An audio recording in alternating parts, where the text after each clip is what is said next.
একজন চিকেন ব্যবসায়ী নয়, একাধিক চিকেন প্যাটিস ব্যবসায়ীর উপরে আক্রমণ নেমেছে। শেখ রেজাউলকে যেমন আক্রান্ত হয়েছে, সাথে সাথে শ্যামল মণ্ডলকেও আক্রমণ করেছিল। কিন্তু শ্যামল মণ্ডলের বিষয়টা পরে জানাজানি হওয়ার পরে সেইভাবে অতটা চর্চা হয়নি। কিন্তু প্রশ্ন এখানে, কেন এভাবে আক্রান্ত হতে হবে? পশ্চিমবাংলার ধর্মপ্রাণ মানুষ, ধর্মনিরপেক্ষ মানুষ বিজেপির এই অত্যাচারের হাত থেকে বাঁচার জন্য, বিজেপিকে আটকানোর জন্য ভোট দিয়ে তৃণমূলকে নিয়ে এসেছে। সেই তৃণমূলের আমলে এইভাবে আক্রমণ করবে, এটা মেনে নেওয়া যায় না। আমি যদি এবার কেউ বলে যে ওখানে হচ্ছিল, এখানে বিক্রি করা উচিত অনুচিত, ভাই তাকে তো বলে পাঠিয়ে দিয়ে দরকার ছিল, ভাই এখানে বিক্রি করবে না, সরে যাও। আমরা অনেক প্রোগ্রাম করি, দেখবে প্রোগ্রামের মাঝে এসে চা, চিড়ে ভাজা, তেলে ভাজা, চপ, হ্যান ত্যান বিক্রি করে। আমরা মানবিকতার দৃষ্টি থেকে তাকে ও যা করছে করে দুটো পয়সা ইনকাম হবে। কিন্তু প্রশ্ন এখানে যে প্রথমে তো গ্রেপ্তার করতে লেট হলো, যখন সব ভারত পশ্চিমবাংলার সংখ্যালঘু থেকে সংখ্যাগুরু সবাই এটা নিয়ে চিৎকার করতে শুরু করলো, এটা অন্যায় হচ্ছে, এটা অন্যায় হচ্ছে, তখন লোক দেখানো মমতা ব্যানার্জি অ্যারেস্ট করলো। মমতা ব্যানার্জি সম্পূর্ণরূপে হিন্দু ভাইদের কাছে আত্মসমর্পণ করে নিয়েছে, কারণ ভোটের দরকার। মুসলিম ভোট পকেটে ভরে নিয়েছে, এখন হিন্দু ভোটের দরকার, সেই জন্য হিন্দু ভাইদের মন পেতে হবে। আর না অ্যারেস্ট করলে মুসলমানরা ক্ষিপ্ত হয়ে উঠছিল, সংখ্যাগুরুরাও ক্ষিপ্ত হয়ে উঠছিল। তো এদের মলম লাগাতে হবে আর এদেরকে বাড়তে দিতে হবে আলাদা। সেই জন্য কি দেখলাম, যত দেরি করলো গ্রেফতার করতে, তত তাড়াতাড়ি জামিন পেয়ে গেল। কি কি ধারা দিয়েছিল আমরা ভুলে যাচ্ছি না। ওয়াকফ সংশোধনী আইনের নামে মিথ্যা মামলা দিয়ে এখনো অনেক মুসলিম ছেলেকে জেল খাটাচ্ছে মমতা ব্যানার্জি। ওয়াকফ নিয়ে আন্দোলন করতে গিয়েছিল, আমার নামে 5টা মিথ্যা মামলা দিয়েছিল, জামিন অযোগ্য মামলা, এই মমতা ব্যানার্জির পুলিশ।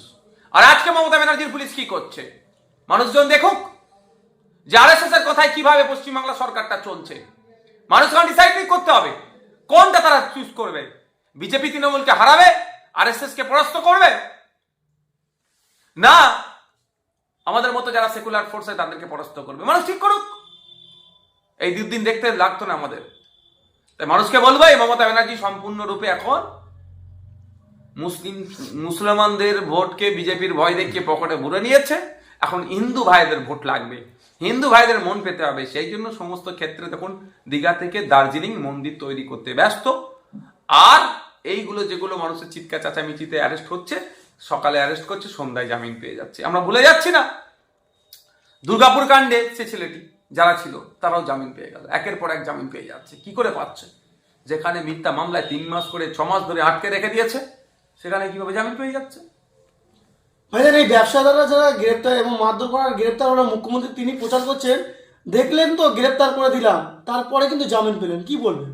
দেখলেন তো গ্রেপ্তার করে দিলাম বললে মমতা ব্যানার্জির ফেসবুক পোস্টে এটা আলাদা করে, তাদের পার্টির ফেসবুক পোস্টে আলাদা করে ভিডিও পোস্ট হয়েছে। যখন পোস্ট করেছে তার আগে আবার জামিন পেয়ে গেছে। মানে এই দেখলেন তো গ্রেপ্তার করে, এটা বলতে লাগবে কেন? এত টাইম লাগবে কেন?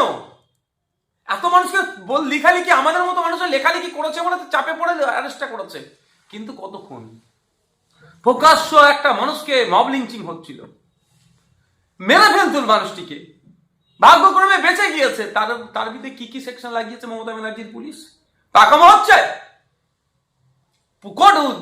সরকারের পক্ষে পিপি কি করছিলেন? 1 লাখ টাকা মাইনেতে রাখা হয়েছে, কি করছিলেন তিনারা? পাকামো হচ্ছে। বিজেপির কাছে বার্তা দিল মমতা ব্যানার্জি যে কিছু মনে করো না, পশ্চিমবাংলার সংখ্যালঘু থেকে সংখ্যাগুরু মানুষেরা এটা নিয়ে খারাপ রিয়াক্ট করছে, আর মুসলিম ভোট হাত থেকে বেরিয়ে যেতে পারে, এই একটু ধরছি, সকালে ধরছি, সন্ধ্যায় ছেড়ে দেবো, এই বার্তা দিল। এটাই মুসলমানরা বুঝুক, দলিতরা, আদিবাসীরা বুঝুক, পিছিয়ে বর্গের মানুষরা বুঝুক, সংখ্যাগুরুরা বুঝুক যে পশ্চিমবাংলায় মমতা ব্যানার্জি সরকার চালাচ্ছে, বিজেপি সরকার চালাচ্ছে, এটা বুঝে নিক।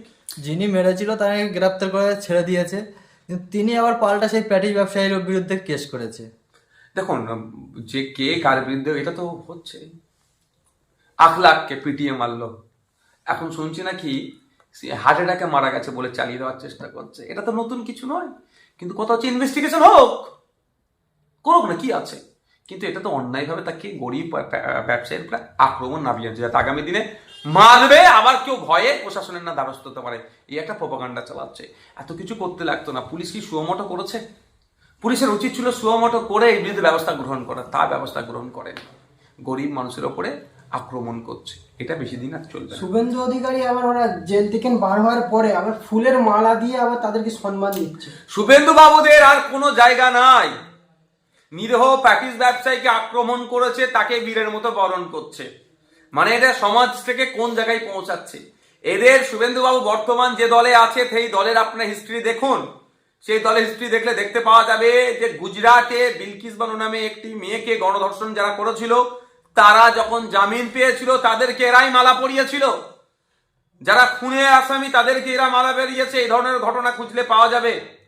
যারা অন্যায় করছে, হিংসার সাথে যারা জড়িত, তাদেরকে যখন জেল থেকে ফিরে আসে তাদেরকে মালা পরাই। আর এটাও তার ব্যতিক্রমী নয়।